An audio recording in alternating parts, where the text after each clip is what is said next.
শীতের সকালে ঘন কুয়াশার ভেতর থেকে লম্বা জুব্বা, মাথায় পাগড়ি ও হাজি রুমাল পরিহিত একজন লোক আসছেন।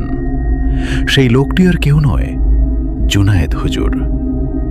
পাশে সোনালী রঙের জুব্বা পরিহিত আরেকজন লোক আসছেন, মাওলানা ইব্রাহিম হুজুর। প্রিয় শ্রোতা, ঘটনা শুরুর পূর্বে এই ইব্রাহিম হুজুরকে চিনে রাখুন, কারণ ইব্রাহিম হুজুর এই ঘটনার একটি অংশ। ইব্রাহিম হুজুর জুনায়েদ হুজুরের সহপাঠী, বন্ধু ও আস্থাভাজন লোক। রোকাইয়ার কাজে তিনি জুনায়েদ হুজুরকেও পেছনে ফেলে দিতেন। আসসালামু আলাইকুম। রহস্য, অজানা আর অতি প্রাকৃত ঘটনার জগতে আপনাকে স্বাগতম। আমি ফারহান, আর আপনারা শুনছেন প্রেত সংকেত 91.3 FM, যেখানে প্রতিটি রাত লুকিয়ে রাখে এক নতুন অন্ধকারের গল্প, আর প্রতিটি গল্প শেষ হওয়ার পরও রেখে যায় হাজারো প্রশ্ন। আলো নিভিয়ে হেডফোন কানে দিয়ে প্রস্তুত হয়ে যান, কারণ আজকের ঘটনাটি হয়তো আপনার কল্পনারও বাইরে। প্রেত সংকেত 91.3 FM। এখানে গল্প নয়, সত্য ঘটনা বলা হয়। ঘটনাটি ঘটে 2006 সালের নভেম্বর মাসে। কনকনে শীতে পুরো গাজীপুর ঢেকে গেছে। এই শীতের কারণে রুকায়ার কাজ করা কমিয়ে দিয়েছি। ওই ছোটখাটো রুকায়া করি আর কি। 23 নভেম্বর 2006 রাত আনুমানিক 3টা, আমি বিছানায় ঘুমিয়ে রয়েছি। হঠাৎ হাতটা একটু নড়ে উঠল। আমার ঘুম ভেঙে গেল। চোখ খুলতেই অন্ধকার ছাড়া কিছুই দেখতে পেলাম না। দরজার কলিং বেলটি বেজে উঠল। আমি ভয় পেয়ে যাই। এত রাতে কে এসেছে? 1 পা 2 পা করে দরজার দিকে এগিয়ে গেলাম। কে ভাইরে? এত রাতে কি চাই? জুনায়েদ, আমি রায়হান, তোর বন্ধু। রায়হান নামটি শুনে অবাক হয়ে যাই। তার সাথে যোগাযোগ হয় না প্রায় 7 বছর হলো। আমি দেরি না করে দরজা খুললাম। বাইরে থেকে একটা মৃদু ঠান্ডা বাতাস মুখে এসে লাগল। রায়হানকে ড্রয়িং রুমে বসালাম। বেচারা ঠান্ডায় কাঁপছে। রায়হান, এত রাতে তুই গাজীপুরে কি করিস? তুই তো চট্টগ্রামে থাকিস। ভাই, আমি খুব ক্লান্ত, সকালে সব খুলে বলবো। আমি আর কিছু জিজ্ঞেস করলাম না। আমরা দুজনেই শুয়ে পড়লাম। সকাল 9টা বাজে, কিন্তু রোদের কোনো খবর নেই। কুয়াশায় চারপাশ ঢেকে গেছে। মনে হচ্ছে বৃষ্টি হবে। রায়হানকে নিয়ে ব্যালকনিতে গিয়ে বসলাম।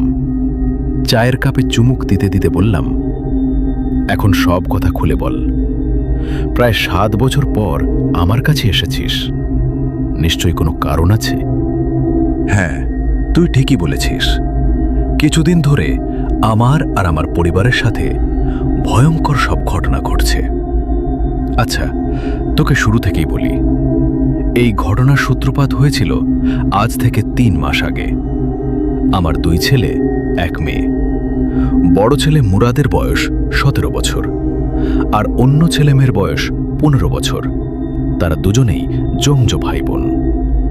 বেশ ভালোই দিন কাটছিল, কিন্তু হঠাৎ করেই অস্বাভাবিকভাবে আমার ছেলে মুরাদ মারা যায়। তার লাশ আমরা টয়লেটের বেসিনের কাছে পাই। সারা মেঝেতে রক্তের বন্যা। কোনো রকমের জানাজা শেষ করে রাতে ঘরে এসে বসি। শোকের ছায়া পুরো পরিবারকে আষ্টে পৃষ্ঠে জড়িয়ে ধরেছে। বেডরুমে আমি ও আমার স্ত্রী কান্না করছি। আমার পাশের রুমে বাচ্চারা বসে রয়েছে। হঠাৎ মুরাদের রুম থেকে কারো গান গাওয়ার আওয়াজ পাই। গান বললে ভুল হবে, একটা অদ্ভুত ঘুমপাড়ানি গানের সুর। আমি রুমের ভেতরে ঢুকলাম। কে কে তুমি? ঘরে ঢুকলে কি করে? এবার সে তার গান গাওয়া বন্ধ করল। আস্তে আস্তে আমার দিকে ঘুরে তাকালো। তার চেহারা দেখে আমার চোখ কপালে ওঠার মতো। মুরাদ! সে ধীর কণ্ঠে বলল, বাবা, তুমি আমাকে বাঁচালে না কেন? সে আসছে, সে তোমাদেরও বাঁচতে দেবে না। সময় থাকতে পালাও। হঠাৎ ইলেকট্রিসিটি চলে গেল। রুম সম্পূর্ণ অন্ধকার। হঠাৎ আমার কাঁধে কেউ গরম নিঃশ্বাস ফেলছে। কেউ আমার কানে ফিস ফিস করে কিছু একটা বলছে। অর্থটা আমি বুঝতে পারলাম না, সম্ভবত আরবি ভাষা। আমি আর নিজেকে ধরে রাখতে পারলাম না, জ্ঞান হারিয়ে ফেলি। চোখ খুলতেই নিজেকে মুরাদের রুমে ওই জায়গাতেই আবিষ্কার করি। আমার মাথার কাছে বসে আয়েশা ও সেলিম কান্না করছে। আমি ও আমার স্ত্রী একে অপরের দিকে তাকালাম আর দীর্ঘশ্বাস ফেললাম। সারাদিন আর তেমন কিছু হয়নি, কিন্তু রাত 10টার পরে আমার বাড়ি আর বাড়ি থাকে না, মৃত্যুপুরীতে পরিণত হয়। রাত তখন 12টা বেজে 27 মিনিট। বাচ্চারা তাদের ঘরে ঘুমাচ্ছে, আমার স্ত্রী আমার পাশে ঘুমাচ্ছে, আর আমি হাতে ম্যাগাজিন নিয়ে পড়ছি। হঠাৎ আমার রুমের পাশের ব্যালকনি থেকে কারো নুপুরের আওয়াজ আসছে। ম্যাগাজিনটা পাশের টেবিলে রেখে ব্যালকনির দিকে অগ্রসর হলাম। ব্যালকনির দরজা খুলে হালকা করে তাকালাম, কেউ নেই। ভাবলাম মনের ভুল। রুমে এসে যা দেখলাম তা দেখার জন্য আমি মোটেও প্রস্তুত ছিলাম না। আমি দেখলাম আমার স্ত্রী বিছানা থেকে 3 হাত ওপরে শূন্যে ভাসছে, আর তার ওপরে আমার ছেলে মুরাদও ভাসছে। আমার স্ত্রীর চোখ খোলা, চোখে কোনো মনি ছিল না, সম্পূর্ণ সাদা, আর মুরাদের চোখ দিয়ে রক্ত ঝরছে। আমি এসব আর সহ্য করতে পারছিলাম না। টেবিলে থাকা ফুলদানিটি নিয়ে মুরাদের দিকে ছুঁড়ে মারলাম, কিন্তু ফুলদানিটি মুরাদের শরীর ভেদ করে দেয়ালের সাথে লেগে ভেঙে গেল। এবার মুরাদ হিংস্র হয়ে উঠল। মুহূর্তের মধ্যেই সেই ভাঙা ফুলদানির ছিন্ন ভিন্ন অংশ হাওয়ায় উড়তে লাগল। হঠাৎ জানলার থাই গ্লাসটি সজোরে ভেঙে গেল। 3টা কালো কুচকুচে কাক মৃত অবস্থায় আমার পায়ের কাছে এসে পড়ল। হাওয়ায় ভাসতে থাকা ফুলদানির গাছগুলো আমার স্ত্রীর পায়ে আঘাত করল। আমি 1টা 2টা করে 17টি ভাঙা অংশ আমার স্ত্রীর পা থেকে বের করলাম। রক্তে বিছানার চাদর লাল হয়ে গেছে। আমি আমার স্ত্রীকে ড্রেসিং করিয়ে ওষুধ খাইয়ে ঘুম পাড়ালাম, কিন্তু আমি ঘুমাতে পারলাম না। ঘড়ির দিকে নজর যেতেই দেখলাম রাত 2টা 27 মিনিট। সময় যেন কাটছেই না। হঠাৎ বাচ্চাদের রুম থেকে একটা আওয়াজ এলো। মনে হচ্ছিল কাঠের কোনো কিছুর ওপরে কেউ আঁচড় কাটছে। এবার বাচ্চাদের নিয়ে দুশ্চিন্তায় পড়ে গেলাম। ভয় লাগছিল। তারপরেও বাচ্চাদের রুমের দিকে এগোতে শুরু করি। ডাইনিংয়ে আসতেই মনে হলো কেউ পেছন থেকে দৌড়ে চলে গেল। পেছনে তাকানোর সাহস পেলাম না। বাচ্চাদের রুমের দরজাটা খুললাম। সব স্বাভাবিক দেখে কিছুটা স্বস্তি পেলাম, কিন্তু হঠাৎ আয়েশা এক লাফে বিছানায় উঠে বসে, তার সব চুল সামনের দিকে। আমি ভয়ে ভয়ে তার কাছে গেলাম। কাঁধে হাত রাখতেই সে অজ্ঞান হয়ে যায়, কিন্তু কয়েক সেকেন্ড পরে সে আবার চোখ খোলে। এ চোখ স্বাভাবিক চোখ না।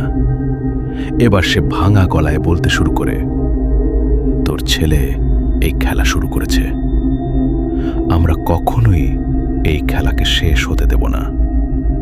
হঠাৎ আয়েশার পা, হাত সব কিছুতে টান পড়ে। মনে হয় খিঁচুনি উঠেছে। আমি আল্লাহ বলে চিৎকার দিয়ে উঠি। চোখ বন্ধ করে মেঝেতে বসে পড়ি। হঠাৎ আমার ছেলে সেলিম বাবা বলে ডেকে ওঠে। আমি এক লাফে দাঁড়িয়ে যাই। দেখলাম সব স্বাভাবিক। আয়েশা লাশের মতো বিছানায় শুয়ে রয়েছে। সেলিমকে কোনো মতে ঘুম পাড়িয়ে নিজের রুমে ফিরিয়ে নিয়ে আসি। আমার স্ত্রী অজ্ঞান হয়ে বিছানায় পড়ে রয়েছে। তার পা থেকে এখনো টপ টপ করে রক্ত পড়ছে। হঠাৎ দূর থেকে ভেসে আসে আজে আজানের সুমিষ্ট ধ্বনি। সকাল হতেই এই বাসায় থাকার আর সাহস পাই না। স্ত্রীকে হাসপাতালে ভর্তি করিয়ে বাচ্চাদের নিয়ে চলে আসি আমার শ্বশুর বাড়িতে। আমার বাবা মারা গেছেন অনেক আগে, এখন শ্বশুরবাড়ির লোকজনই আমার সব। যাই হোক, সারাদিন তেমন কিছু হয় না, কিন্তু রাতে আয়েশা আবার আগের মতো শুরু করে। সেই একই প্রলাপ বকছে, বাঁচবি না, কেউ বাঁচবি না, খেলা এখনো শেষ হয়নি। আমি আর নতুন কোনো ভয়ঙ্কর পরিস্থিতির সম্মুখীন হতে চাই না, তাই আর দেরি না করে তরতর করে তোর কাছে চলে আসি। আমার আর সহ্য হয় না ভাই, এই যন্ত্রণা থেকে মুক্তির পথ বলে দে। এই বলে রায়হান থামে। তার কথা শুনে আমি নির্বাক, কি বলবো বুঝতে পারছি না। তাই সিদ্ধান্ত নিলাম তার এই সমস্যার সমাধান করব ইনশাআল্লাহ। দেরি করা ঠিক হবে না, তাই রাতের মহানগর এক্সপ্রেস ট্রেন ধরে আমি রওনা হয়ে যাই। ট্রেন ছাড়ার সময় রাত 9:20। প্রচণ্ড শীত। ট্রেন তার আপন গতিতে চলছে, কিন্তু ভয় আমাদের পিছু ছাড়ল না। রাত আনুমানিক প্রায় 2টা। শরীরে ক্লান্তি নিয়ে সিটের ওপর মাথা দিয়ে ঘুমিয়ে যাই। হঠাৎ একটি স্বপ্ন দেখি, খোলা একটি মাঠ, তবে রাতের বেলা, চারিদিক অন্ধকার, কিন্তু তো মনে হচ্ছিল পূর্ণিমার সময়, তাই হালকা হালকা দেখা যাচ্ছিল। মাঠের ডান দিকে একটি বড় গাছ আর বাম দিকে আরেকটি বড় গাছ। দূর থেকে শেয়ালের কান্নার ডাক ভেসে আসছে। হঠাৎ দেখলাম একটা সাদা রঙের অবয়ব এবং 5টি কালো রঙের অবয়ব। সাদা অবয়বটি মনে হয় বাচ্চা, সে দৌড়াচ্ছে, আর তাকে কালো অবয়বগুলো ধাওয়া করছে। হঠাৎ সাদা অবয়বটা বাতাসে মিলিয়ে গেল, আর কালো অবয়বগুলো থেমে গেল। তারপর সেই অবয়বগুলো আমার দিকে ছুটে আসতে শুরু করলো। আমি নড়তে পারছিলাম না। হঠাৎ একটি অবয়ব আমার গলা চেপে ধরে। আমি প্রাণপণ বাঁচার চেষ্টা করি, কিন্তু কেউ আমার আওয়াজ শুনতে পাচ্ছে না। হঠাৎ একটা ঝাঁকুনি অনুভব করলাম, আর আমার ঘুম ভেঙে গেল। চোখ খুলে দেখলাম আমরা চট্টগ্রাম পৌঁছে গেছি। রাত তখন 4:12। চট্টগ্রাম স্টেশন থেকে রায়হানদের বাড়ি যেতে 3 ঘন্টা লেগে যায়। স্টেশন থেকে বের হতেই দেখলাম রায়হানের শ্যালক গাড়ি নিয়ে আমাদের জন্য অপেক্ষা করছে। সকাল 8টা নাগাদ আমরা রায়হানের শ্বশুর বাড়ি আসি। আজকের দিনটা বিশ্রাম নেব, পরদিন সকাল সকাল রওনা দিই রায়হানের বাড়ির উদ্দেশ্যে। রায়হানের বাড়ির সামনে আসতেই অবাক হয়ে যাই। ডুপ্লেক্স, একটি বিলাসবহুল বাড়ি, তবে আশেপাশে কোনো বাড়ি নেই। 5 মিনিট হেঁটে গেলে একটি বাজার আসে, এছাড়া সম্পূর্ণ গ্রাম। বাড়িতে প্রবেশ করতেই একটা পচা গন্ধ নাকে এসে লাগে। রায়হানের রুমে প্রবেশ করতেই খুঁজে পেলাম গন্ধের উৎস। বিছানার চাদরে রক্ত লেগে আছে। চাদরটা পুড়িয়ে ফেলি, কিন্তু বাড়িতে কোনো সমস্যা আছে বলে তো মনে হচ্ছে না। এখন আমাদের কাজ হলো এই সমস্যার মূল জায়গাটি খুঁজে বের করা। মুরাদের রুমে ঢুকলাম, একটু খোঁজাখুঁজি শুরু করলাম, দেখি যদি কিছু পাই। মুরাদের পড়ার টেবিলে একটা ডায়েরি খুঁজে পাই, কিন্তু ডায়েরিটা ধরতেই রুমের পরিবেশ ভারী হয়ে উঠল। বাইরের সুন্দর ঝলমলে আবহাওয়া মুহূর্তের মধ্যেই ভয়ঙ্কর হয়ে ওঠে। বজ্রপাত সাথে ভারী বৃষ্টি। হঠাৎ মনে হলো কেউ আবার পেছন দিয়ে দৌড়ে গেল, কিন্তু পেছনে তাকাতেই দেখলাম কেউ নেই। রায়হানকে ডেকে জিজ্ঞেস করলাম এই ডায়েরি সম্পর্কে সে কিছু জানে কিনা। সে বলল এই ডায়েরি আগে কখনোই দেখেনি। ডায়েরিটা আমার কাঁধে থাকা ব্যাগে ভরে নিলাম, পরে পড়ব। সারা বাড়ি খুঁজলাম, কিন্তু তেমন কিছুই পেলাম না। বুঝতে পারছিলাম না সমস্যাটা কোথায়। সারাদিন তেমন কোনো সমস্যা হয় না, বাইরে তীব্র বজ্রপাত ও বৃষ্টি, কিন্তু রাত হতেই বাড়ির পরিবেশ বদলে যেতে শুরু করে। চারিদিক একেবারে নিস্তব্ধ, শুধু ঝিঁঝি পোকার ডাক আর দূর থেকে ভেসে আসা শেয়াল কুকুরের কান্নার আওয়াজ। মনে হচ্ছিল আমরা কোনো হরর ফিল্মে শ্যুট করতে এসেছি। যাই হোক, রাত তখন 8টা। ব্যাগ থেকে ডায়েরিটা বের করলাম, ডায়েরিটা খুললাম। এতে লেখা ছিল মুরাদের দৈনন্দিন কার্যকলাপ। প্রথম 10 পৃষ্ঠা পড়ে সব স্বাভাবিক মনে হচ্ছিল, কিন্তু 11 পৃষ্ঠা থেকে এমন সব ভয়ঙ্কর কথা লেখা ছিল যা আমি কল্পনাও করতে পারিনি। ডায়েরিতে যা লেখা ছিল তা পৃষ্ঠা আকারে আমি বলছি। পৃষ্ঠা 11 থেকে 14। দিনটা মঙ্গলবার। আমার ভৌতিক বিষয়গুলোতে অনেক আগ্রহ। জীবনে একবার হলেও আমি জিন পরি দেখতে চাই। এই অদৃশ্য জিনিস দেখার জন্য আমার যা যা করার দরকার আমি সব করতে প্রস্তুত। তাই কিভাবে জিন হাজির করা যায় এই সম্পর্কে ইন্টারনেটে ঘাটাঘাটি করতে শুরু করি। অনেক রিচুয়াল করি। যেহেতু এই রিচুয়ালগুলো একা করা যাবে না, তাই আমার এক বন্ধু হাসিব ও আমার ভাই বোনদের সাথে নিই। তারাও বেশ কৌতূহলী হয়। এরপরে আমি বিভিন্ন ফর্মুলা, বিভিন্ন রিচুয়াল করতে থাকি। পৃষ্ঠা 15 থেকে 17। আমার জীবনের সবচেয়ে বড় ভুল হল উইজা বোর্ডের গেমটি।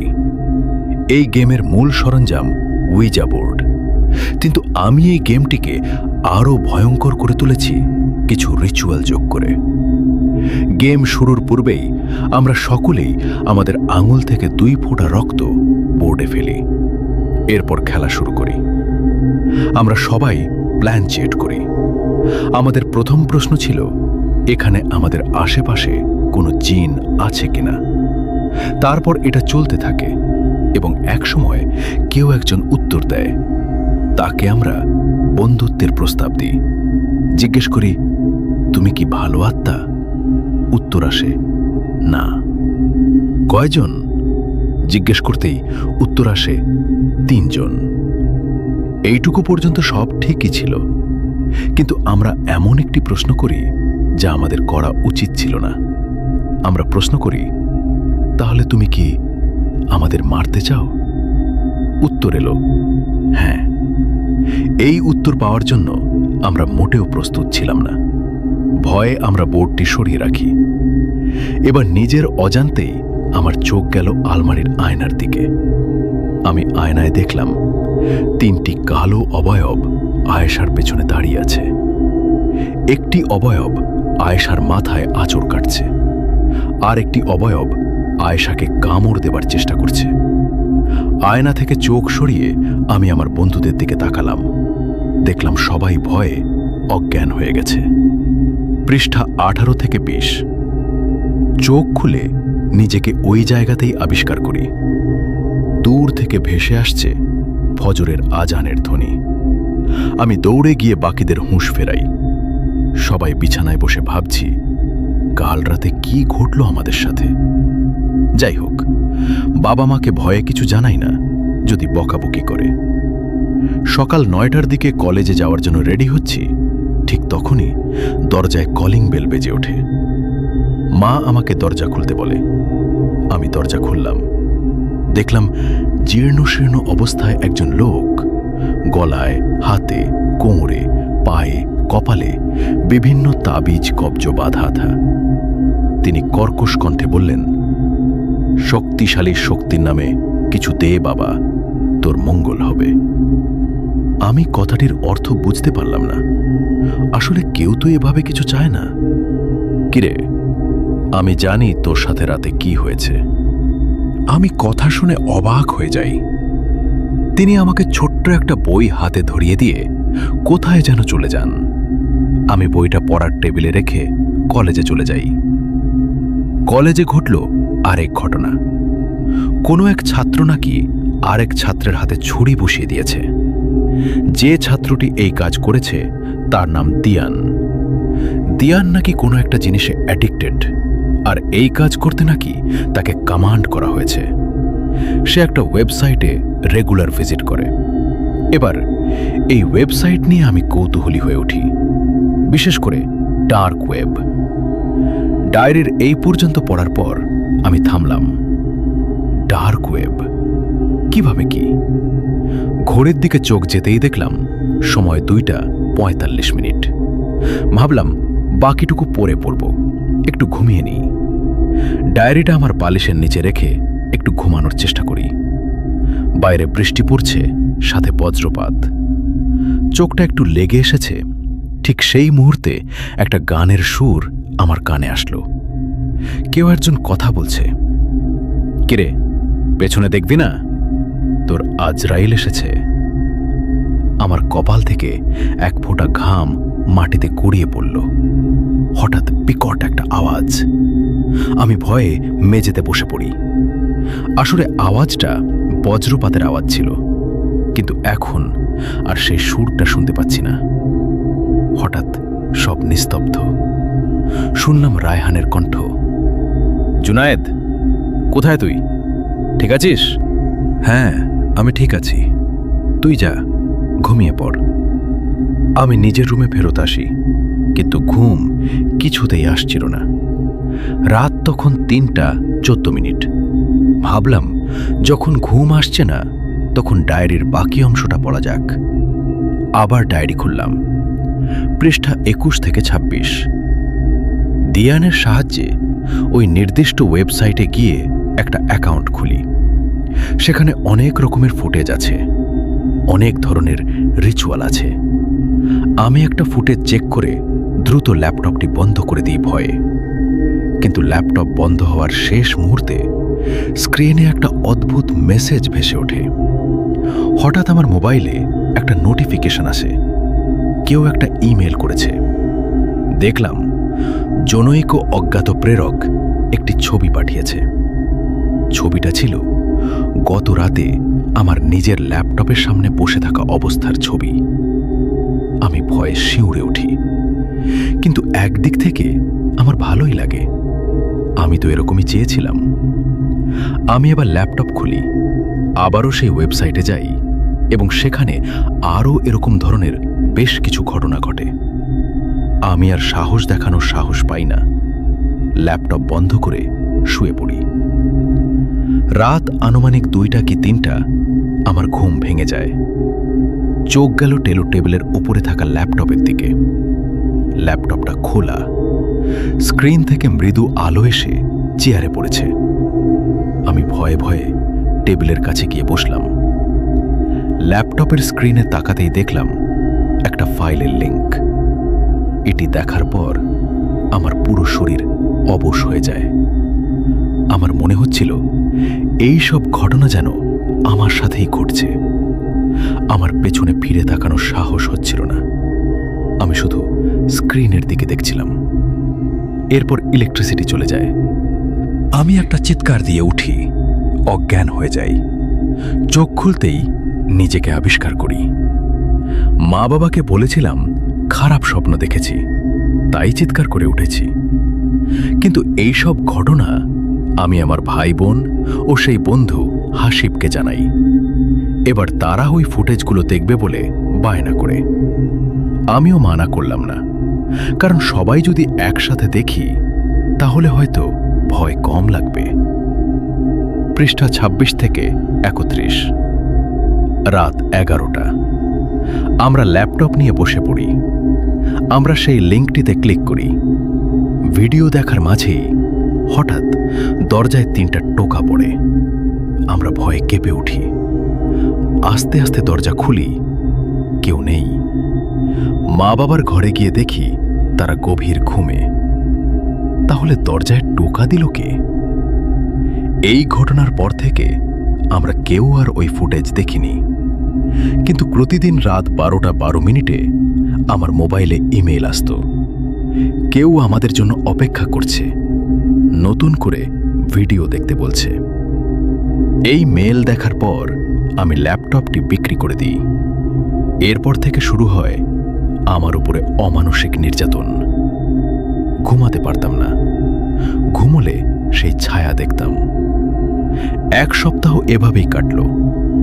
হঠাৎ আমার মনে পড়ল সেই বইটির কথা, যেটা আমাকে সেই ফকির দিয়েছিল। রাতে বইটি টেবিলের ড্রয়ার থেকে বের করলাম।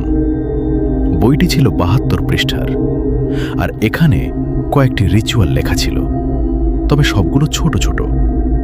কিন্তু লাস্টের একটি সাধনাবিদ্যা আমার খুব ভালো লাগলো।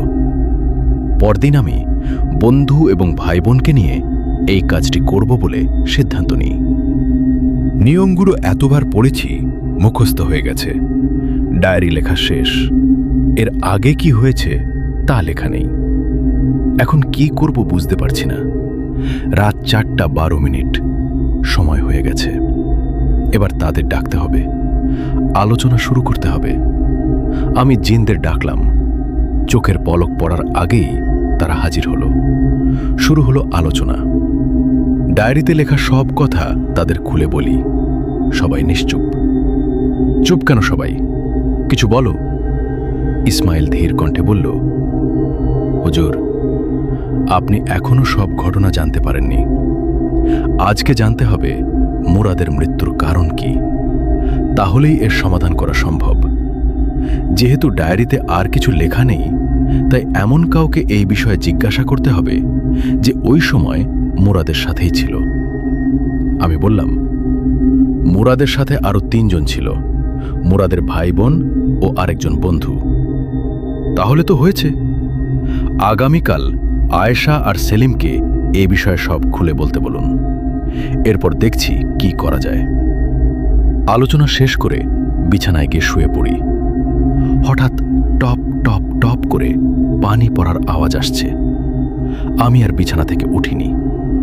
যেই একটু চোখ লেগে এসেছে, ঠিক তখনই শুনতে পেলাম রায়হানের চিৎকার। আমি এক দৌড়ে তার রুমে গেলাম, কিন্তু সে সেখানে নেই। সে আবার চিৎকার করে উঠল। এবার আওয়াজটা আসলো মুরাদের রুম থেকে। আমি দৌড়ে গেলাম। রুমে ঢুকেই দেখলাম রায়হান মেঝেতে পড়ে রয়েছে, আর তার নাক কান দিয়ে রক্ত গড়িয়ে পড়ছে। তার হাত উল্টো দিকে বাঁকানো, পা দুটো অস্বাভাবিকভাবে উপরের দিকে উঠে রয়েছে, আর বাম পাশে একটা ছায়ামূর্তি দাঁড়িয়ে আছে। বুঝতে পারলাম এটা কোনো স্বাভাবিক বিষয় না। 1 গ্লাস পানিতে দোয়া পরে রায়হানের ওপরেও রুমে ছিটিয়ে দিলাম। পানি রায়হানের শরীরে পড়তেই সেগুলো ধোঁয়ার মতো উড়ে যাচ্ছে, অনেকটা গরম তাওয়ায় পানি ছেটালে যেমন হয়। রায়হান অজ্ঞান হয়ে যায়। রায়হানকে তার রুমে শুয়ে রেখে আবার আসলাম মুরাদের রুমে। এই রুমটাকে বন্ধ করতে হবে, না হলে ক্ষতি হয়ে যেতে পারে। 4টা পেরেক আর বিশেষ কিছু আয়াত পড়ে ফুঁ দিয়ে সেই পেরেকগুলো 4 কোণায় 4টা পুঁতে দিলাম। সেই রাতে আর কোনো সমস্যা হলো না। সকাল হতেই রায়হানকে হাসপাতালে ভর্তি করিয়ে দিলাম। তারপর রায়হানের শ্বশুরবাড়ির উদ্দেশ্যে রওনা দিলাম। সেখানে গিয়ে দেখলাম আয়েশাকে খাটের সাথে জানলায় বেঁধে রেখেছে।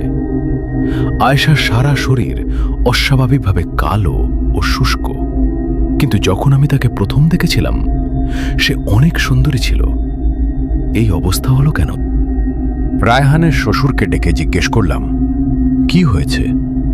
তিনি ভয়ার্থ কণ্ঠে বললেন, আর বলো না বাবা, তোমরা তো কালকে চলে গেলে রায়হানের বাড়িতে। তোমরা যাওয়ার পরপর আয়েশা অদ্ভুত আচরণ শুরু করল। এই ধরো, অশালীন ভাষায় গালিগালাজ করা, খাবার খেতে দিলে 2 হাত দিয়ে খাওয়া, আর শুধুই বাইরে যাওয়ার জন্য ছটফট করা। দিনের বেলায় তাকে কোনো রকমভাবে রাখলাম, কিন্তু রাতে ঘটল আরেক ঘটনা। আয়েশা ও সেলিম তাদের নিজেদের রুমে ঘুমাচ্ছে। হঠাৎ সেলিমের চিৎকারে সবার ঘুম ভেঙে যায়। দৌড়ে তাদের রুমে আসি এবং যা দেখি তা আমি কল্পনাতেও দেখতে চাই না। আমি দেখলাম আয়েশা সেলিমের কাঁধে কামড় বসিয়ে দিয়েছে। আমি হতবাক হয়ে যাই। রায়হানের পরিবারের সকলেই এখন আহত হয়ে হাসপাতালে পড়ে রয়েছে। আমি আয়েশার কাছে যাই, তার মুখ ওপরের দিকে উঠাই। 1 গ্লাস পানি নিলাম। শক্তিশালী কিছু আয়াত পড়ে পানিতে ফুঁ দিলাম। ফুঁ দিতেই পানির রং হালকা সোনালি হয়ে গেল।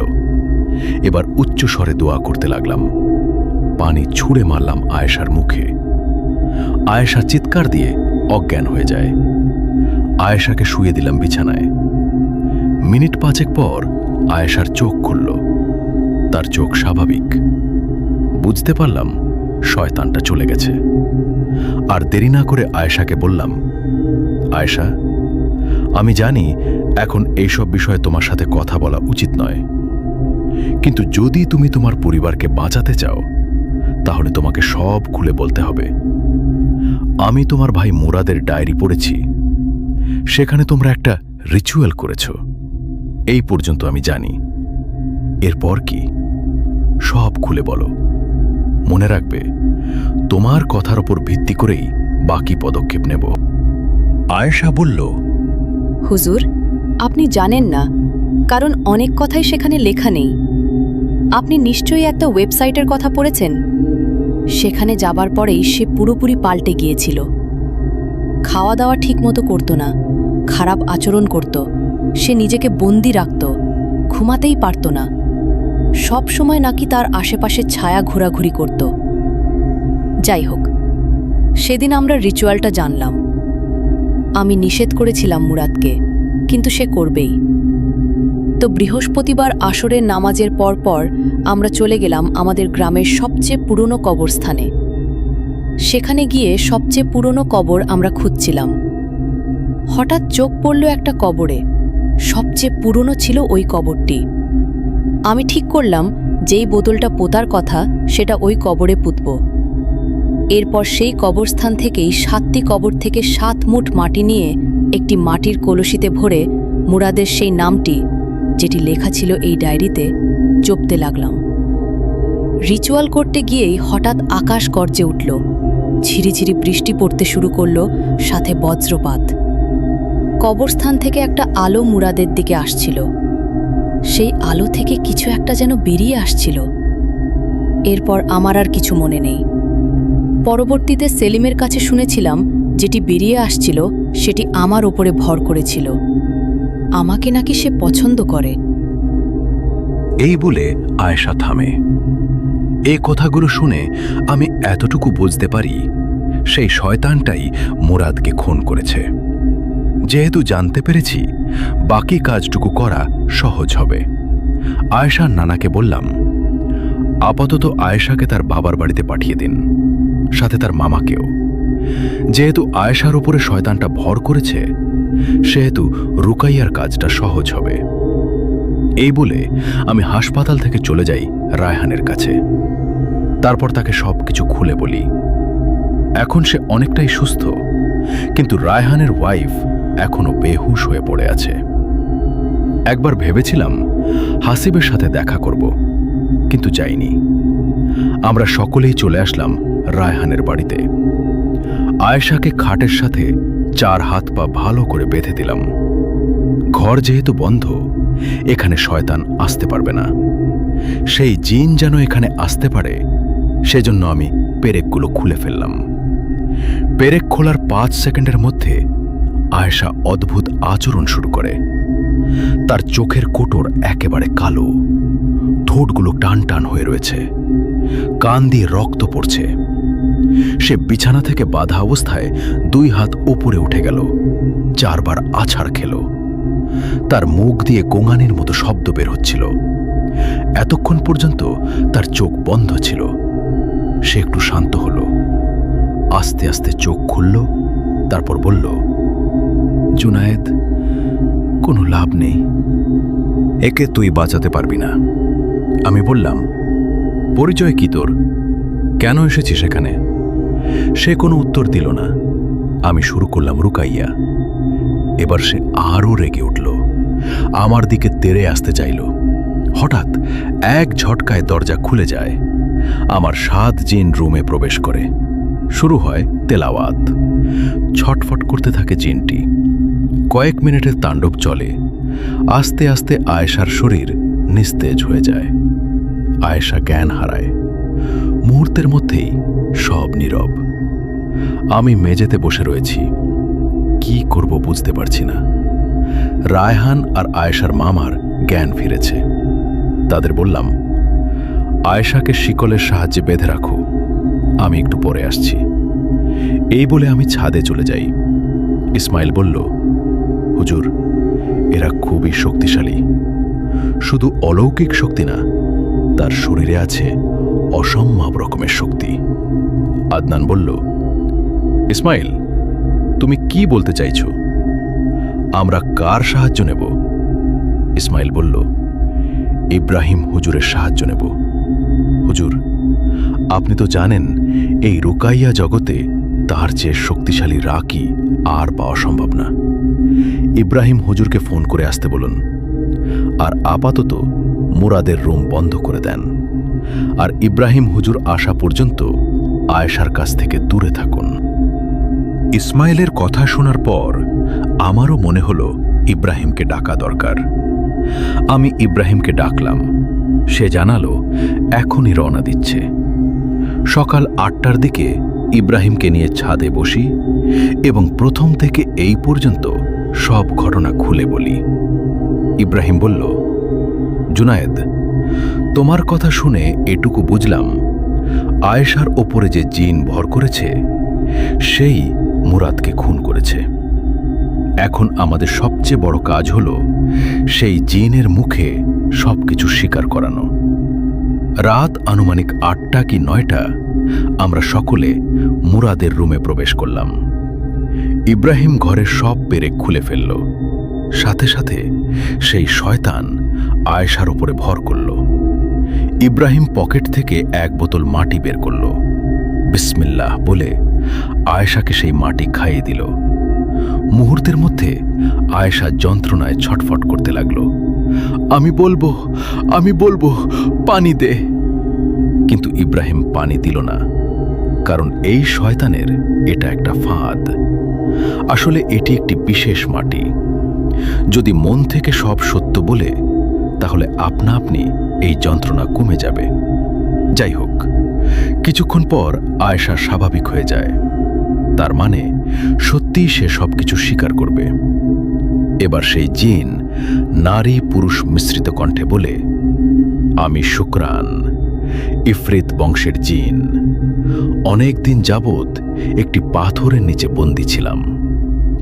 এক পীর সাহেব আমাকে বন্দী করেছিল, কিন্তু আমি কিভাবে মুক্তি পাব সেই কথাটি ছোট্ট বইয়ে লিপিবদ্ধ করে নদীতে ছুঁড়ে ফেলে দিয়েছিলেন। তিনি সবসময় আমার সাথে 56 দিন থাকতেন। একদিন তাদের মধ্যে একজন সেই বইটি উদ্ধার করে এই মেয়ের ভাই অর্থাৎ মুরাদের কাছে পৌঁছে দেয়, আর সেই আমাকে মুক্ত করে। আমি মুক্ত হয়েই সেই পীর সাহেবের মতো মুরাদকে মেরে ফেলি। এটুকু বলে সে চলে যায়। আয়েশা জ্ঞান হারায়। আমরা সকলেই এই কথাগুলো শুনে অবাক হয়ে যাই। তারপর আবার সেই পেরেকগুলো আমরা লাগাই। আমরা চলে আসি আলোচনায়। ইব্রাহিম বলল, সবই তো শুনলে, এখন সকলের জ্ঞান কাজে লাগাও। কিভাবে এদের পরাজিত করা যায়? এবার সুশীল বলল, যেহেতু সে ইফরিত বংশের জিন, সেহেতু তাকে হত্যা করা অসম্ভব। আমরা সকলেই তার কথার সাথে একমত হলাম। আসলে তাকে বন্দী করতে হবে। ইসমাইল বলল, তাহলে আর আলোচনা না করে চলুন শয়তানটাকে বন্দী করি। আমরা হ্যাঁ সূচক মাথা নাড়লাম। এবার ইব্রাহিম তার পকেট থেকে 1 বোতল পানি, 1 শিশি আতর ও একটি খালি কাচের বোতল বের করল আর বলল, জুনায়েদ, এগুলো তোমার কাছে রাখো। তুমি জানো এগুলো ঠিক কখন ব্যবহার করতে হয়। আলোচনা শেষ। ঘড়ির দিকে তাকাতেই দেখলাম রাত তখন 12টা 13 মিনিট। আমরা বিসমিল্লাহ বলে ঘরে প্রবেশ করলাম। সব পেরেক আবার খুলে ফেললাম। আমাদের মোট 10 জন জিন ঘরটাকে এক অদৃশ্য বলয় দিয়ে ঢেকে দিয়েছে, যাতে অন্য কোনো শয়তান ঘরে প্রবেশ করতে না পারে। আয়েশার হাত পা খুলে দিলাম। কিছুক্ষণের মধ্যেই সে জিন ভর করল। সারা রুমে সে দৌড়াতে আরম্ভ করল। ইব্রাহিম হাতে পানি নিয়ে দোয়া পড়ে ফু দিতেই পানি আয়েশার দিকে ছুঁড়ে মারল। পানি শরীরে লাগতেই আয়েশা মাটিতে লুটিয়ে পড়ল। অসহ্য যন্ত্রণায় কাতরাতে লাগল। সাথে সাথে রায়হান ও তার শ্যালক আয়েশাকে ধরে বসল। আমি আর রায়হান একের পর এক তেলাওয়াত করছি, আর আমাদের জিনরাও বিভিন্ন আয়াত তেলাওয়াত করছে। এবার আমি খালি বোতলটা আয়েশার মুখে গুজে দিলাম। ইব্রাহিমের দেয়া পানি আয়েশার মাথায় ঢালতে লাগলাম, আর তার 2 নাকে আতর লাগিয়ে দিলাম। আয়েশার হাত পা সব শক্ত হয়ে যাচ্ছে। হঠাৎ মনে হলো কেউ আমার পিঠে আঘাত করল। পেছন ফিরতেই দেখলাম সেলিম ও তার সাথে আরেকটা ছেলে, মনে হয় হাসিব। তারা এখানে কিভাবে আসলো? সেলিম তো হাসপাতালে ভর্তি, হাসিবের তো এসব জানার কথাই না। তার মানে তারাও পজেসড, আর এইসব সেই শয়তানের কাজ। সবচেয়ে বিশ্রী লাগছিল সেলিমের ঘাড়ের সেই ক্ষত জায়গাটি। হাসিবের হাতে একটা ছুরি, সে দিক বিদিক ছুরি চালাচ্ছে। ইব্রাহিম ঘরের কোণে থাকা একটা ফুলদানি দিয়ে তাকে আঘাত করল, সে অজ্ঞান হয়ে যায়। ইব্রাহিম তাদেরকে ঘরের বাইরে বের করে দিয়ে দরজা লক করে দেয়। অন্যদিকে আমরা কাজ করেই যাচ্ছি। প্রায় 1 ঘন্টা আমাদের এই আমল চলল। অবশেষে আয়েশার মুখ থেকে একটা হালকা কালো ধোঁয়া বের হয়ে এসে বোতলে ঢুকে গেল। আমি বোতলের মুখ আটকে দিই। আয়েশা জ্ঞান হারিয়ে মাটিতে লুটিয়ে পড়ে। আর দেরি না করে আমরা সকলেই নদীর উদ্দেশ্যে দৌড় দিই। নদীর দিকে যাওয়ার সময় মনে হচ্ছিল আমাদের পেছনে শত শত মানুষ দৌড়ে আসছে। আমরা একটা বড় মাটির কলসের মধ্যে সেই বোতল ভরে কলসটাকে নদীতে ডুবিয়ে দিই। তখন ইব্রাহিম আমাকে বলল, জুনায়েদ, কাজ এখনো শেষ হয়নি, আমাদের সেই কবরস্থানে যেতে হবে। হাতের নখ, চুল মুরাদরা পুঁতে রেখেছিল ওখানে। ওই কবরবাসী কিন্তু শান্তি পাবে না। এদিক দিয়ে প্রকৃতি আমাদের সঙ্গ দিচ্ছে না, ঝড় আসবে মনে হচ্ছে। অনেক খোঁজাখুঁজির পর আমরা কবরটি খুঁজে পাই। দেখলাম কবরের পায়ের দিকে একটু গর্ত। ইব্রাহিম বিসমিল্লাহ বলে হাত ঢুকালো, কিন্তু সে কবর থেকে হাত বের করতে পারছে না। মনে হচ্ছে কেউ যেন কবরের ভেতর থেকে টেনে নিচ্ছে। এবার আমি 1 মুঠো মাটি নিয়ে দোয়া পড়ে ফুঁ দিই, আর সেই মাটি ইব্রাহিমের হাত বরাবর মারি। এবার ইব্রাহিম হাতটি ছাড়িয়ে নিতে পারে। আমরা সেই বোতলে থাকা জিনিসগুলো পুড়িয়ে দিই, আর তারা যে 7 কবরের মাটি নিয়েছে সেই কবরবাসীদের জন্য দোয়া করি। হঠাৎ ঝমঝমিয়ে বৃষ্টি নামে। আমি ইব্রাহিমের দিকে তাকালাম। ইব্রাহিম, আজ আবারও সত্যের জয় হলো। আমরা দুজনেই স্বস্তির নিঃশ্বাস নেই। এবার সময় হয়েছে গাজীপুরে ফেরার, কিন্তু এখনই না, আরও কিছু কাজ বাকি আছে। আমরা বৃষ্টিতে ভিজতে ভিজতে বাড়িতে এসে পৌঁছাই, কিন্তু সেখানে ঘটেছে আরেক ঘটনা। সেই জিন চলে গেছে, কিন্তু যাওয়ার সময় সেলিম ও হাসিবকে সাথে করে নিয়ে গেছে। আল্লাহ আমাদের মাফ করুন। এরপর আয়েশাকে 41 দিনের কিছু আমল দিয়ে আমরা গাজীপুরে ফিরে আসি। জুনায়েদ হুজুর এই বলে একটা দীর্ঘশ্বাস ফেলেন। মনে হচ্ছিল 1 মুহূর্তের জন্য তিনি আবার ফিরে গিয়েছিলেন চট্টগ্রামের সেই বাড়িতে। তো এই ছিল জুনায়েদ হুজুরের মুখ থেকে শোনা একটি সত্য ঘটনা। ওই ডায়েরিটি আমি রেখে দিয়েছি। তার প্রত্যেকটা পৃষ্ঠা আমি পড়েছি এবং হুবহু ব্যাখ্যা করতে পেরেছি। জুনায়েদ হুজুর নিষেধ না করলে আমি অবশ্যই ডায়েরির ভিডিও আপনাদের সাথে শেয়ার করতাম। যাই হোক, কেমন লেগেছে জানাবেন। সকলে ভালো থাকুন, সুস্থ থাকুন। আল্লাহ হাফেজ। এই বলেই যিনি আমাদের ঘটনাটি পাঠিয়েছেন তিনি তার ঘটনা শেষ করেছেন, এবং আশা করছি আপনাদের কাছে এই ঘটনাটি ভালো লেগেছে। ইয়াসিন, আপনাকে ধন্যবাদ। এই ছিল আজকের রহস্যময় ঘটনা। গল্পটি যদি আপনার ভালো লেগে থাকে তাহলে ভিডিওটিতে একটি লাইক দিয়ে আমাদের উৎসাহ দিন। প্রেত সংকেত 91.3 FM এ নতুন নতুন ভৌতিক, রহস্যময় ও বাস্তব ঘটনাভিত্তিক গল্প শুনতে এখনই চ্যানেলটি সাবস্ক্রাইব করুন এবং বেল আইকনটি অন করে রাখুন। মনে রাখবেন, সব অন্ধকার চোখে দেখা যায় না। কিছু অন্ধকার অপেক্ষা করে শুধু আপনার জন্য। আজকের রাত শান্তিতে কাটুক। আল্লাহ হাফেজ।